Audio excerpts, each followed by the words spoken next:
Have you ever found yourself, holding back a part of your story, keeping it tight inside? Maybe worried that if you shared it, people would judge or just not get it. Like you've got these different boxes or parts of your life you only talk about on the surface, scared of seeing that kind of blank or worse, judging face looking back. Oh, absolutely. That's such a common feeling, that instinct to protect our vulnerable spots. We all have those stories tucked away, don't we? Maybe thinking they're too messy or too personal, or maybe even just not important enough to share. Yeah. And today, that's exactly what you want to dive into. The incredible power that's actually in your personal story. Not just like remembering things that happened, but seeing your story as this really potent tool, a force for your own resilience, your own healing journey. We're going to explore how opening up, even when it feels really daunting, can unlock some profound emotional, psychological, maybe even physical benefit. Exactly. Yeah. We'll look at why we tend to hide these stories, what amazing things can happen when we do share them, and then importantly, some actual practical ways you can start this whole empowering process yourself. Okay, so let's start there with the hesitation. Why do we do that? Why keep things locked up? What's the main reason, do you think?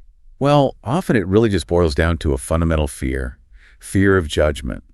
You mentioned those face makers earlier. That's such a great term for it. The people whose reactions, that quick glance away, the impatient sigh, maybe just a look of boredom or disapproval, can just instantly make you clam up. Yeah, that visual cue. It's primal, right? It signals our story isn't welcome or it's not worthy.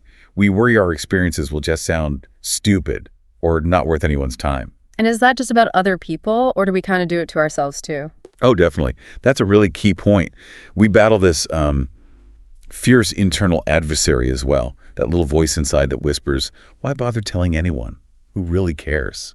Or maybe it says, your words will just be a burden. It's insidious, making you doubt the importance of your own experience before you even say a word. And then you add in things like, unspoken family rules, codes of silence, these ideas we grow up with about not airing the dirty laundry. So we get scared to use our real voice, feeling like we have to present this perfect picture, even if it means hiding big chunks of our truth.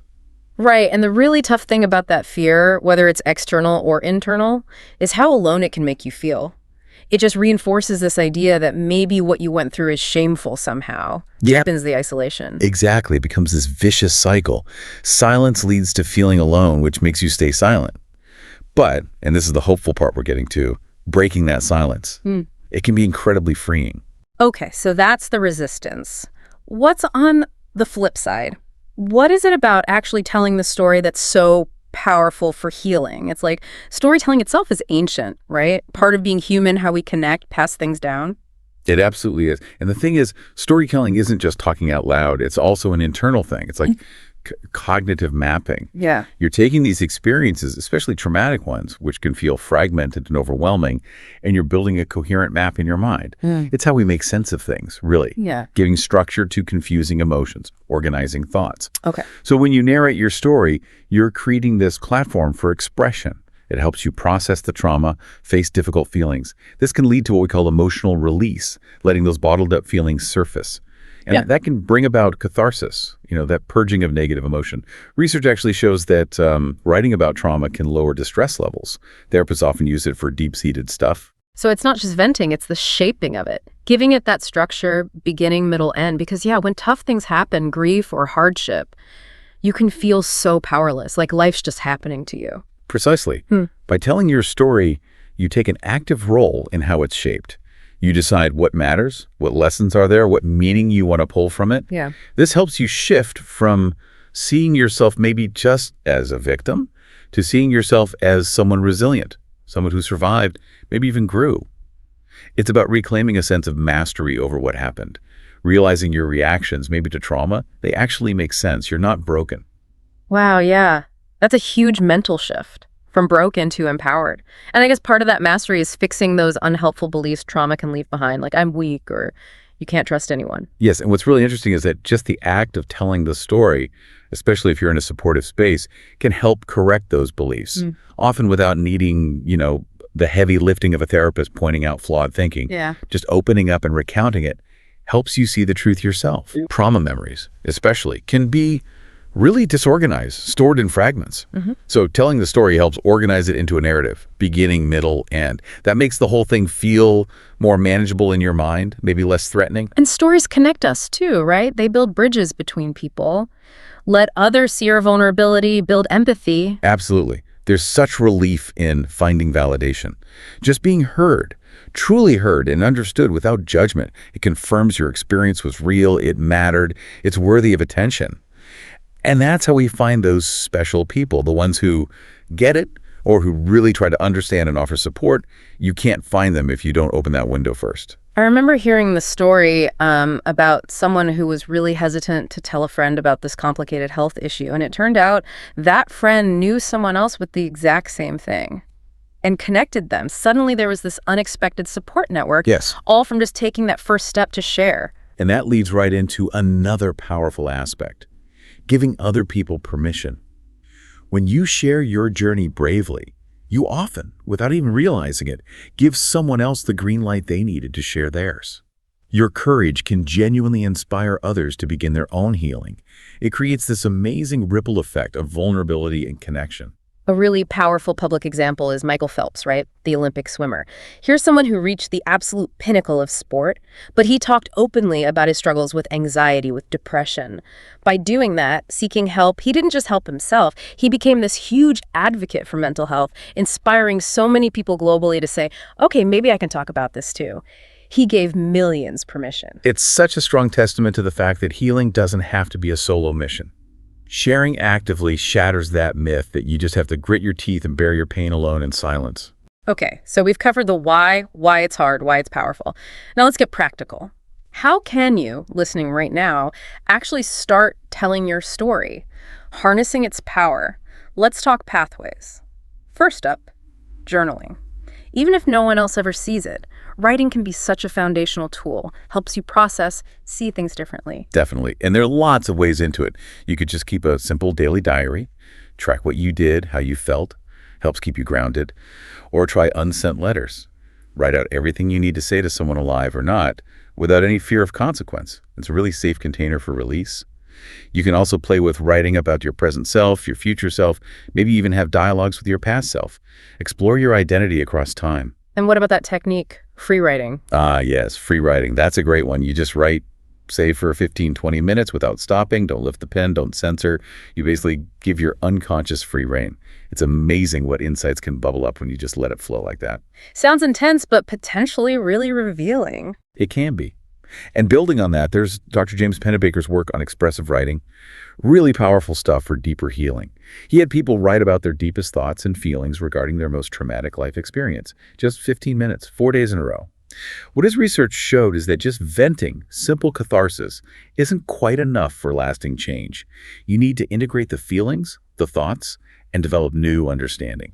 Integration. So that involves like rethinking the narrative. Exactly. It often involves what psychologists call cognitive restructuring, basically reinterpreting your story to find new meanings. It lets you look at challenges from different angles, and that naturally fosters a more empowered view of yourself. You start to see yourself not just as someone things happen to, but as someone who learned, adapted, grew from them. Okay, that makes sense. Now, a really important piece here, especially if you're writing about difficult things, is balance. To avoid getting overwhelmed or re-traumatized, you need to consciously balance the dark and the light. So if you write about pain or loss or fear one day, make sure you also spend time writing up positive, nurturing memories. Peace, love, joy, awe.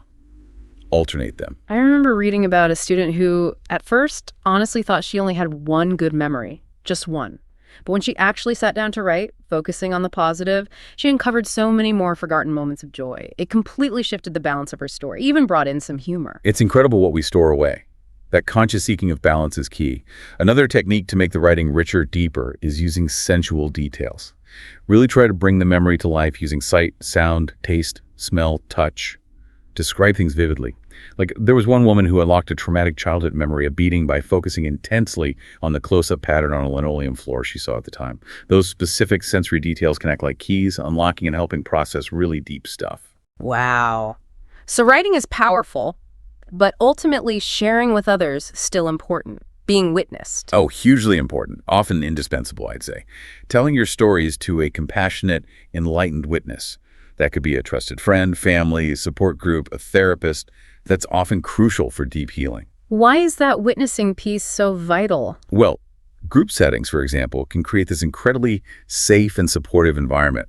Sometimes in that space, the inner critic just gets quiet, gets caught off guard, allowing for these amazing breakthroughs. It reinforces that the healing doesn't have to happen alone.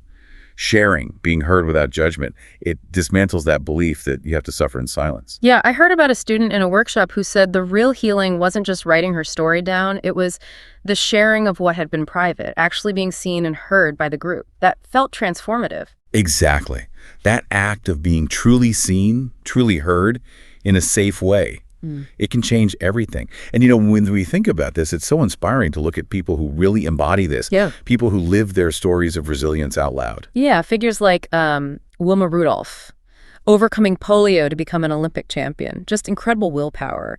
Or Malala Yousafzai, surviving a horrific attack and becoming this fearless global voice for girls' education. Stephen Hawking, defying his diagnosis to reshape our understanding of the universe. And even stories perhaps less globally known, but just as powerful. Arthur Borman, the disabled veteran, told he'd never walk unassisted, who learned yoga and transformed his life.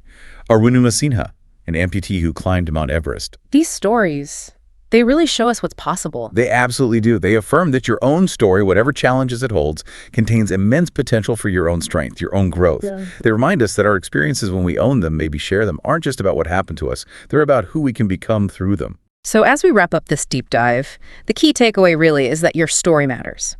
It's proof of your strength, your resilience, your journey towards healing. And it's not about some perfect ending, right? It's a continuous process, discovery, growth. Exactly. And the very act of opening up, of sharing, it transforms that personal pain into something powerful.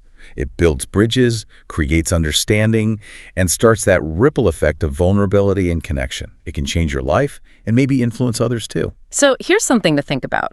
What forgotten part of your story, maybe just by acknowledging it yourself or perhaps sharing it carefully, could unlock that next important step for you?